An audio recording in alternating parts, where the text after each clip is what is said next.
주문, 피청구인 대통령 윤석열을 파면한다.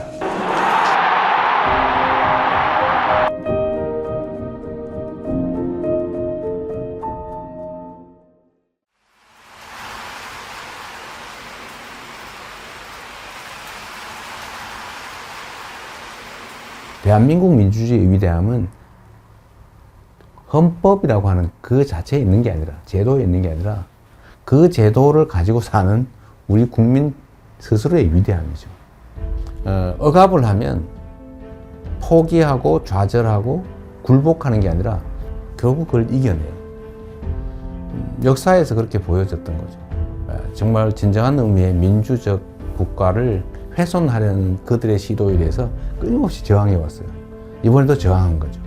강력한 무력을 동반한 현실적 권력을 끌어내렸지 않습니까? 저는 우리 국민들의 이 위대함이 대한민국의 위대함의 원천이라고 생각해요. 아마도 세계사에 남을 일이 될 겁니다. 그런데 겨울이 너무 길고 깊었어요.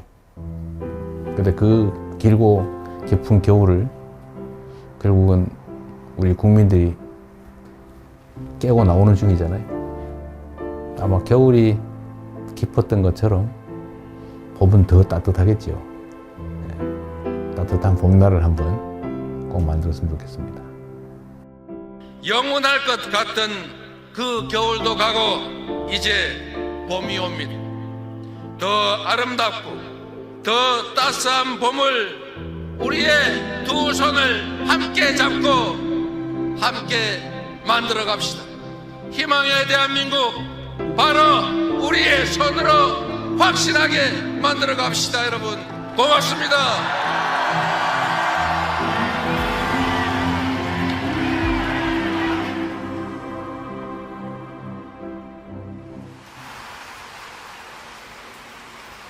대립 갈등이 지금 아주 크죠.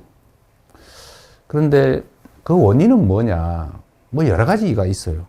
아주 근본적인 거는 경제적 이유입니다. 먹고 살기가 어려워져서 그래요.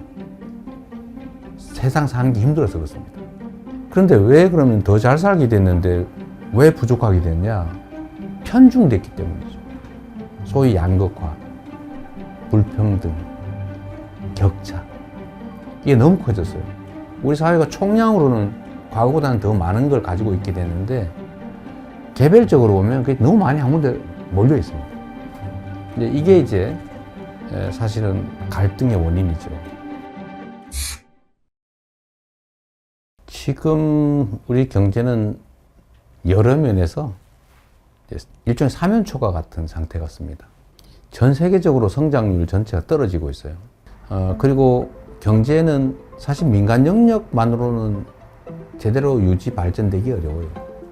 정부 영역의 역할이 중요한데 지금 거의 3년 동안 정부는 경제를 방치해뒀죠. 이제는 첨단 과학기술에 대한 투자가 중요한 시대가 됐습니다. 근데 문제는 과학기술의 수준이 너무 높아져가지고 개별 기업들이 감당할 수 없는 상황이 됐어요. 그래서 정부 단위의 인력 양성, 또 대대적인 기술 개발, 연구 개발 투자, 스타트업이나 벤처에 대한 대규모 투자. 또 그렇게 하면 다시 또 살아날 수 있습니다. 우리 너무 좌절할 필요 없는 거죠.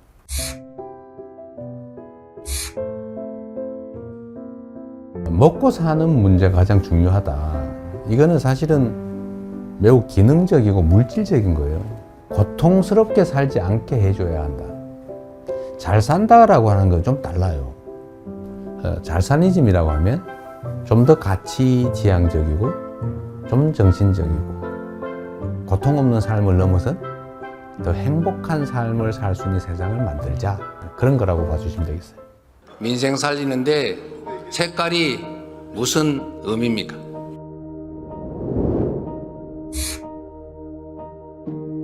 정치라고 하는 것은 현장이죠. 현장에서 국민들의 삶을 놓고 실제로 그 삶을 결정하는 거예요. 그게 빨간색이냐 파란색이냐 아니면 어떤 방법이, 정책이 누구의 생각에서 시작된 것이냐. 그럼 특별한 의미가 없죠. 어떤 게 더 유용하고 어떤 게 더 필요하냐. 이게 최고의 기준이 돼야 된다. 제가 정한 원칙이 있어요. 대개의 공직자들의 태도를 보니까 중요하고 큰 일을 고민하느라고 작아 보이는 일들을 미뤄둬요. 그러니까 엄청나게 쌓여요. 공직자는 100만 명이 걸린 일이냐 100명이 걸린 일이냐 하면 이 10,000배로 중요한 일이라고 생각하지만 100명이 걸린 일조차도 그 100명은 목숨이 걸린 거예요. 그래서 모든 일이 다 중요하니 작고 쉽고 간단하게 보이는 일을 최대한 빨리 해치운다. 그것도 큰 일을 안 한 건 아니에요. 그건 그것대로 고심하고. 저는 제 업무 책상에 서류가 쌓여 있지 않아요. 안 쌓아 놓습니다.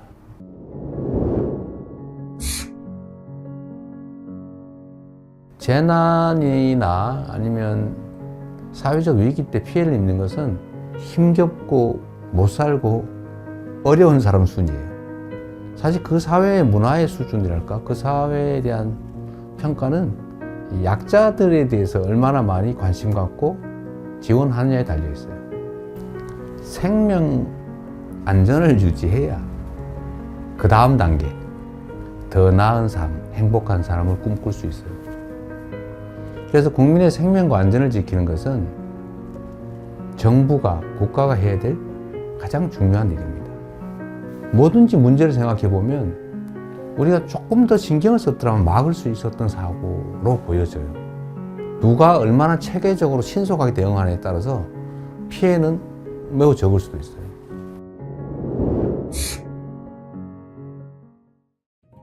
현실적으로 보면 우리가 한미동맹 매우 중요하고 또 한미일 협력관계도 매우 중요하죠. 그 속에 일관되는 원칙은 대한민국의 국익이 최우선이다. 거기에 따라 판단하면 되겠죠. 경쟁할 영역은 경쟁하고 협력할 영역은 협력하고 또 서로 갈등할 영역은 잘 조정하는 거죠. 특히 이제는 국가 간 경쟁이 사실 기업 간 경쟁과 거의 같아졌습니다. 그래서 기업과 정부의 역할 분담, 협력이 정말로 중요해요. 특히 국제 경쟁에서는 반드시 필요한 부분입니다.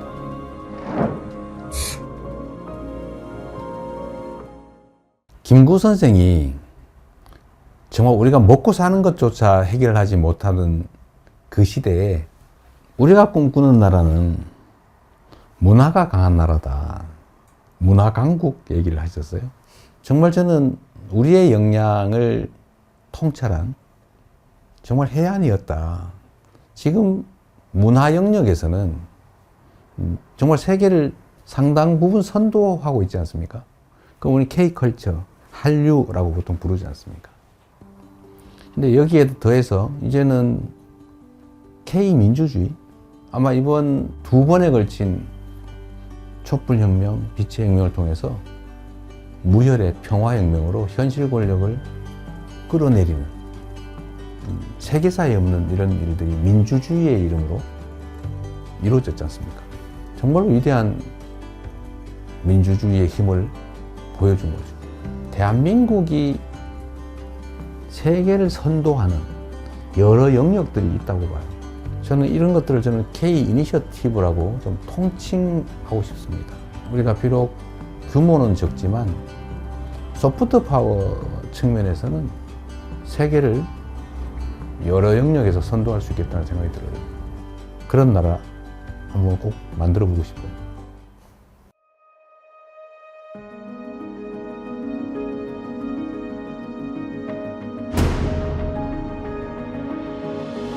대한민국이라고 하는 이 국호, 국호에는 정말 큰 뜻이 담겨 있죠. 민국, 국민의 나라, 민중의 나라. 이 민자는 백성이죠, 백성. 흰옷 입은 사람들, 평범한 사람들. 이 평범한 사람들의 나라. 그리고 작지만 큰 나라. 많은 사람이 희망을 가지고 행복한 삶을 꿈꾸는 그런 세상이 봄나라 아니겠어요? 진짜 대한민국을 만들고 싶습니다. 그냥 이름만 있는 대한민국이 아니라 진짜 대한민국. 그리고 그 대한민국은 대한국민이 만들어가는 거죠. 그 대한국민의 훌륭한 도구, 최고의 도구, 이재명이 되고 싶습니다.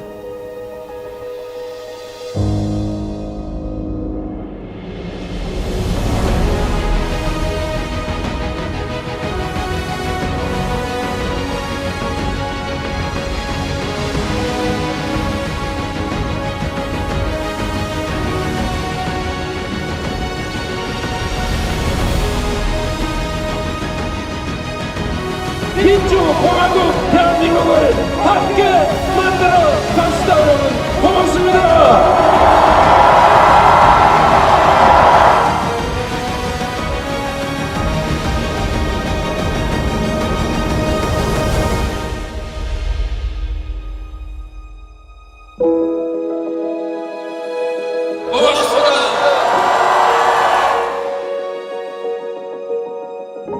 진짜 대한민국을 만들기 위해 대통령 선거에 출마합니다.